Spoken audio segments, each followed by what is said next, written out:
Now, a major climate change meeting is taking place in Germany. Delegates at the 10-day conference are looking to lay down the foundations for a global deal to be signed in Paris at the end of the year. Huge obstacles remain, including how to help nations most affected by global warming. Nick Clark begins our coverage from Cuba. Yes, this is Havana, a long way from the negotiating halls of Bonn, where they're trying to hone down that draft negotiating text, all 86 pages of it, in time for Paris in December. And yes, Cuba is a good place to examine the effects wrought by climate change, not just because of rising numbers of hurricanes, but also because of rising sea levels. It's estimated that 3% of Cuba's coastline will be swallowed up by the year 2050. And that's clearly a big problem for the countless towns and villages all around 5,000 kilometers of coast, not to say for Havana itself.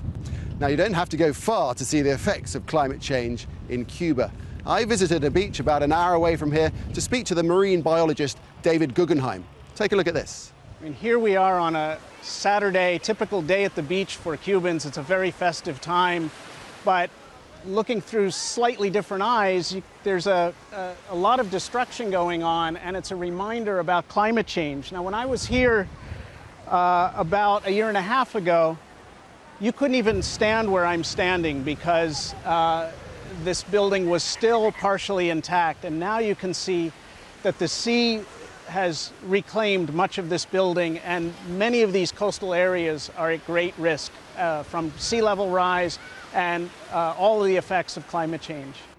And all the way along the coast, the government is embarking on this program of demolishing properties like this and trying to shore the coastline up. Cuba's really taking climate change seriously. They have strong policies, but number one on the list of their policies is protecting the people. So they are relocating people out of areas like this around the island and building apartment structures further inland for their safety. Now, ironically, where I live in the United States, we're doing almost the opposite. The insurance companies pay the homeowners for the destroyed home, and they're rebuilding in exactly the same threatened areas. And it's not just sea level rise per se that's causing this, it's the resulting storm surges from higher seas and more frequent and more powerful hurricanes. That's exactly right. I mean, one of the biggest challenges now, one of the biggest challenges for the Caribbean and places like Cuba is the fact that we're seeing not just more frequent hurricanes, but they're becoming much, much stronger. And if you look at the amount of property damage and loss of life being done by these storms over the last decade, it's dramatically higher than it's been before. So I think we have to really think about protecting our resources and protecting our people from storms. And obviously the Cuban government is thinking about that. David Guggenheim there.